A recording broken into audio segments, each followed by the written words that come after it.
జనగామ జిల్లా కేంద్రంలో ప్రభుత్వ రిటైర్డ్ ఉపాధ్యాయుడు పగిడిపల్లి మల్లయ్య 62 సంవత్సరాలు తను బలవన్మరణానికి పాల్పడిండు. మరి దీనికి సంబంధించి అసలు ఏం జరిగింది? ఇప్పటికీ రిటైర్మెంట్ బెనిఫిట్స్ రాకపోవడం వల్లనే చేసినటువంటి అప్పులు తీర్చలేక అలాగే మధ్యవర్తిత్వం వహించి కొందరికి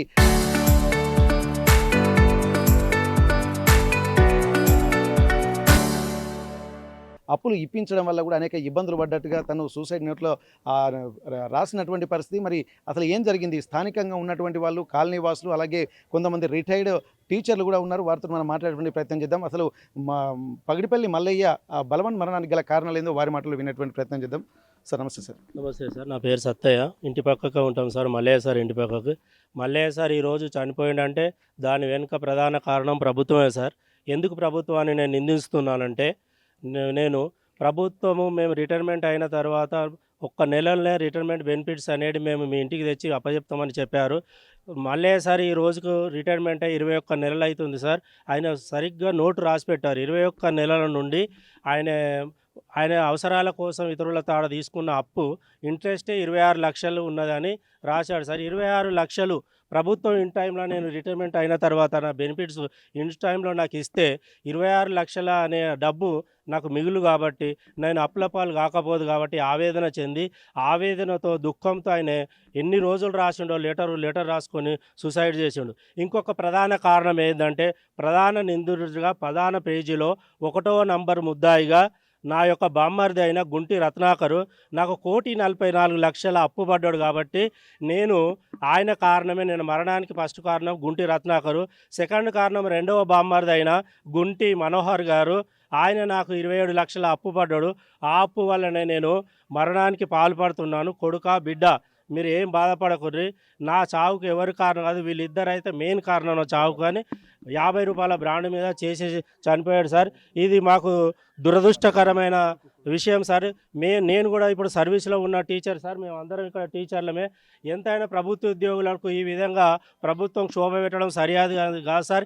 ఇప్పటికైనా మన ప్రభుత్వం రేవంత్ రెడ్డి గారు ఆలోచన చేసి ఇప్పటికైనా ఉద్యోగులకు వాళ్ళకు తక్షణ వాళ్ళ రిటైర్మెంట్ బెనిఫిట్స్ అందించవలసిందిగా మేము డిమాండ్ చేస్తున్నాం, మరి ప్రభుత్వాన్ని కోరుకుంటున్నాం సార్. మీరు చెప్పండి. ఇప్పుడు మీ చిన్నాన్న ఇక్కడ బలవన్ మరణానికి కారణం కూడా ఏంటంటే అంటే అప్పు ఉండడం వల్ల కూడా తను అనేక ఇబ్బందులు పట్టుగా తెలుస్తుంది. ఇప్పటి వరకు 23 నెలలకు పైగా తను అంటే రిటైర్ అయినప్పటికీ కూడా ఎట్లాంటి బెనిఫిట్స్ లేకపోవడం కూడా ప్రధాన కారణంగా చెప్తున్నారు. మరి మీకు సంబంధించినటువంటి వ్యక్తిగా, మీ కుటుంబంలో వ్యక్తిగా మీరేం చెప్పదలుచుకున్నారు దీన్ని?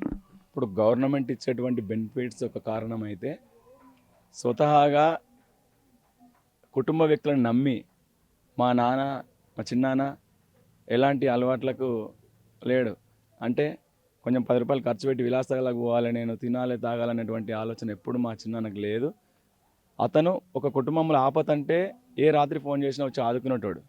అలాంటి వ్యక్తి సొంత బామ్మరుదులని చెప్పి నమ్మి మా సొంత నాన్నలకు, మా అక్కలకు వాళ్ళతోటి మాటలు పడ్డా కూడా వాళ్ళకి దూరమైనా సరే నా బామ్మరులు మంచిగా ఉండాలని చెప్పి బామ్మరుల మంచి కోరుకున్నాడు. ఇప్పటి వరకు కూడా బామ్మరులకు ఆయన చేసినటువంటి జీతం డబ్బులతో సహా చిట్టీలు ఎత్తిన డబ్బులు కూడా వాళ్ళ చిన్న బామ్మర్ది అయిన రత్నాకర్కు, మనోహర్కు, మరి వాళ్ళ ఇంకో బామ్మర్ది భార్య రాధమ్మ అన్నట్టు ఆమెకి ఈ ముగ్గురికి చాలా బయట తీసుకుని వచ్చి బాగీలు చేసి మరి చిట్టీలు ఎత్తి వాళ్ళకి డబ్బులు ఇచ్చిండు. ఎందుకంటే రేపు ఏ ఆపద వచ్చినా నా బామ్మర్లు ఉంటారు నా ఎంబడనే ఉద్దేశంలో కుటుంబానికి దూరమైన వాళ్ళకి దగ్గర అయిండు. సొంతం పిల్లనిచ్చినటువంటి వాళ్ళ అత్తను కూడా వాళ్ళ అన్నదమ్ములు ఎవరు చూసుకోకపోతే, బామ్మర్లు ఎవరు చూసుకోకపోతే, షుగర్ పేషెంట్ అయ్యి వస్తే మా 2 కాళ్ళు తీసేసిండ్రు. మా చిన్నాన్న వల్ల అత్తమ్మకు 2 కాళ్ళు తీసేస్తే ఒక బొమ్మను మనం ఇంట్లో ఎట్లయితే చిన్నపిల్లలు ఆడుకుంటారో ఆ బొమ్మను ఎట్లయితే వస్త్రాలు కట్టించి చూసుకుంటారో అదే విధంగా మా చిన్నాన్న మా వాళ్ళ అత్తమ్మను సాధిండు. అలాంటి సమయంలో కూడా ఒక బామ్మర్ది రాలేదు, బామ్మర్ల భార్యలు రాలేదు, బామ్మర్ల కొడుకులు రాలేదు, బిడ్డలు రాలేదు. అయినా వస్తే ఇంటికి వస్తే మళ్ళీ ఇచ్చినటువంటి అప్పుడుతారనే ఉద్దేశంలో తిరిగి రాలేదు. ఇప్పుడు వాళ్ళు డబ్బులు అడిగినా కూడా నువ్వు ఏం చేసుకుంటావో చేసుకో, నేను మమ్మల్ని అడిగేటోళ్ళు లేడనే ఉద్దేశంలో వాళ్ళ యొక్క అహంకారం చేత భావాన్ని రెస్పెక్ట్ లేకుండా, చెల్లె కుటుంబం ఖరాబ్ అవుతాయని చూడకుండా, అల్లుడు కోడలు ఖరాబ్ అవుతారని చూడకుండా ఇలా అప్పులు ఎగ్గొట్టి ఆయన చావు కారణమైనరు. ప్రధాన నిందితులు మాత్రం ఈ ముగ్గురిని చట్టరీత్యా చర్యలు తీసుకోవాలి. వాళ్ళని ఇమ్మీడియట్లీ తీసుకొచ్చి జనగాం పోలీస్ స్టేషన్లో కూర్చోబెట్టాలి. వాళ్లకు తగిన శిక్ష విధించేదాకా మేము పోరాటం చేస్తాం. అవసరమైతే ఇలా వాళ్ళు ముగ్గురు వచ్చేదాకా కూడా డెడ్ బాడీని దహన సంస్కారాలకు కూడా మేము అంగీకరించాము. పోస్ట్ మార్టం కూడా మేము చేయనీయము. మేము పోలీస్ వాళ్ళకు కూడా రిక్వెస్ట్ చేస్తున్నాం, సిఐ సార్కు, ఎస్ఐ సార్కు, ప్రతి ఒక్క మీడియా ప్రతినిధులకు కూడా మేము రిక్వెస్ట్ చేస్తున్నాం. ఇలాంటి చావులు చాలా కుటుంబాలలో జరుగుతున్నాయి, చూస్తున్నాం. మా చిన్నాన్న యొక్క చావు చూసైనా కుటుంబ బంధాల ప్రేమలు తెగొట్టుకోకుండా ఉండేటువంటి బావబామ్మర్ల యొక్క ప్రేమలు పోకుండా ఉండే విధంగా చూడాలి. ఈ న్యూస్ను ప్రతి ఒక్క డిస్ట్రిక్ట్లో ప్రతి ఒక్క పేపర్లో మెయిన్ హెడ్డింగ్లో రావాలి సార్. తగిన చర్యలు వాళ్ళ బామ్మర్ల మీద ఇమ్మీడియట్లీ యాక్షన్ తీసుకొని లోపడేయాలి. ఓకే, ఇక్కడ ప్రభుత్వ బెనిఫిట్స్ కనుక వచ్చేది ఉంటే ఇంత ఇబ్బందికరంగా ఉండపో కొంత వెసులుబాటు కలిగేదని చెప్పి కూడా తను చెప్తున్నారు. మరి దీంట్లో వాస్తవం ఎంత అనుకోవచ్చు? వాస్తవం అంటే ఇప్పుడు ఎవరైనా ఉద్యోగం చేసే గవర్నమెంట్ ఎంప్లాయీస్ బయట బాకీలు చేసినా, చిట్టీలు వేసుకున్నా కూడా సమయానికి రిటైర్డ్ అయిన తర్వాత డబ్బులు వస్తాయి. ఆ డబ్బులతోటి మేము బయట ఏమన్నా బాకీలు కట్టుకుంటాము, నా కుటుంబాన్ని మంచిగా ఉన్న డబ్బులతోటి కుటుంబాన్ని పోషించుకుంటామనే ఆలోచనతో ఉంటుంది. ఇలాంటి గవర్నమెంట్ కూడా ఈ ఒక్క చావే కాదు, చాలా చావులు జరుగుతున్నాయి, రోజు పేపర్లో చూస్తున్నాము. అయినా ఈ ప్రభుత్వం కళ్ళు తెరవాలి. ఈ ఒక్క టీచర్సే కాకుండా ప్రతి గవర్నమెంట్ ఎంప్లాయీకి రిటైర్డ్ అయిన వెంటనే డబ్బులు వచ్చే విధంగా చూడాలి. ఇలాంటి చావులను, బలం మరణాలను ఆపవలసిందిగా గవర్నమెంట్ను కూడా మరొకసారి వేడుకుంటున్నాం. ఓకే, ఇక్కడ గమనించాల్సింది ఏంటంటే తను అతి మంచితనం అనేది కూడా గమనించాల్సింది. అంటే సొంత బంధువులకు దూరం అయినప్పటికీ కూడా బామ్మర్దులను నమ్మి డబ్బులు ఇచ్చినందుకు వారు గౌరవాన్ని నిలబెట్టాల్సింది పోయి డబ్బులు ఇవ్వం, ఏం చేసుకుంటావో చేసుకోపోరు అని చెప్పి చెప్పడం కూడా తనను మానసికంగా ఇంకా కుంగదీసినట్టుగా తెలుస్తుంది. ఆర్థికంగా ఎంతో అంటే రిటైర్డ్ బెనిఫిట్స్ అయ్యేటువంటి సమయంలో కూడా వార్ధక్యంలోకి వచ్చిన తర్వాత వచ్చినటువంటి డబ్బులతో కూడా ఆనందంగా కుటుంబ సభ్యులతో గడపాలని ఉంటుంది. కానీ ఆర్థిక సమస్యలు తనను ఒక్కసారిగా చుట్టుముట్టేసరికి నమ్మిన వాళ్ళు నట్టేట ముంచినట్టుగా కనిపిస్తుంది.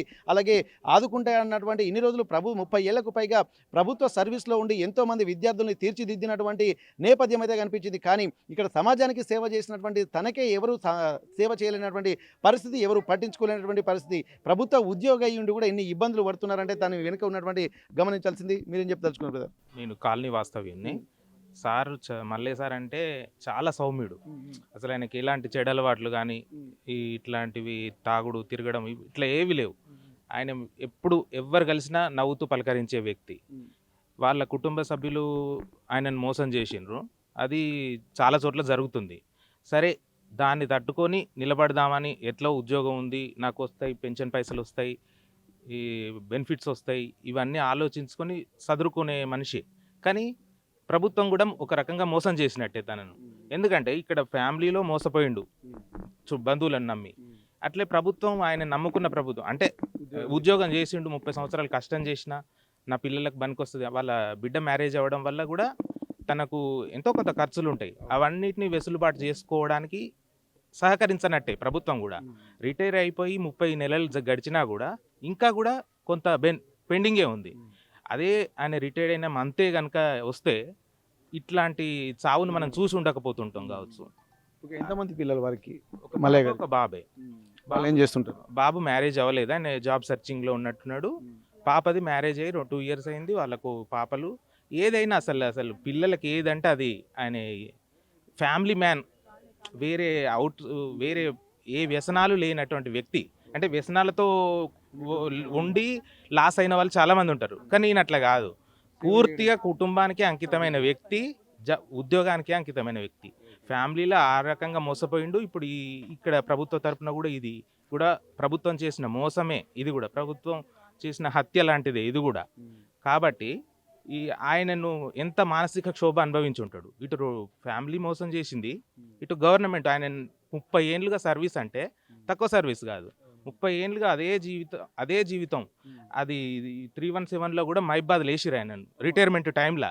ఇక్కడ ఉండాల్సిన వ్యక్తిని 317లో మైబాద్కి వేస్తే నా భార్య టీచరే, ఆయనే నా భార్య, ఇద్దరు 4 గంటలకు, పొద్దున్న 4 గంటలకు లేచిపోయేది. 4 గంటలకు లేచిపోతే మళ్ళీ రాత్రి 9 గంటలకు వచ్చేది. అట్లాంటి సర్వీస్ చేసిండు. అంత సర్వీస్ చేసినా కూడా ప్రభుత్వం చాలా మోసం చేసింది. ఇక్కడ ఒకరు ఇద్దరు కాదు, రాష్ట్ర వ్యాప్తంగా కూడా అనేక మంది కూడా ప్రభుత్వం నుండి రిటైర్డ్ అయిపోయిన తర్వాత బెనిఫిషియరీస్గా ఉండాల్సినటువంటి వాళ్ళు బాధితులుగా మారుతున్నారు. సమాజం కూడా ఆర్థికంగా ఉంటేనే అన్న, తమ్ముడు, అక్క, బంధుత్వాలు మొత్తం ఆర్థికపరమైనటువంటి వ్యవస్థగా మారుతున్నటువంటి ప్రస్తుత సమాజంలో తనకని కాకుండా తన కుటుంబ సభ్యులకు, బంధువులకు కూడా డబ్బులు ఇచ్చి మోసపోయి ఇక్కడ ప్రభుత్వం కూడా వచ్చేటువంటి బెనిఫిట్స్ కూడా పొందలేకపోవడం వల్ల తను మానసికంగా కుంగిపోయిండు. ఇక్కడ ఆ బలవన్మరణం తప్ప ఇక వేరే ప్రత్యామ్నాయం ప్రత్యామ్నాయం లేని పరిస్థితుల్లోకి వెళ్ళినటువంటి పరిస్థితి, దానికి కారణాల మీద కూడా స్పష్టంగా చెప్తున్నటువంటి నేపథ్యంలో మరికొంతమంది ఉన్నారు. సార్, ఇప్పుడు మీరు కూడా రిటైర్మెంట్ అయ్యారు. వీడు రిటైర్మెంట్ మీ బ్యాచ్మెంట్ మలయ్య గారు? కాదు, మేమిద్దరం ఒకేసారి అపాయింట్మెంట్ 89లో అపాయింట్మెంట్. ఇద్దరం మాన్సింగ్ తండ్రిలో పనిచేసిన నరమడ మండలంలో ఒకటే తరిగొప్పులో ఉండే ఇద్దరం. చాలా సిన్సియర్, అంటే ఎంత సిన్సియర్ అంటే ఒక్కరోజు ఒక 2 నిమిషాలు కూడా లేట్ రాపోయేది, అంత సిన్సియరు. చాలా వర్క్ చేసిండు, చాలా మంచి పని చేసిండు గవర్నమెంట్కు.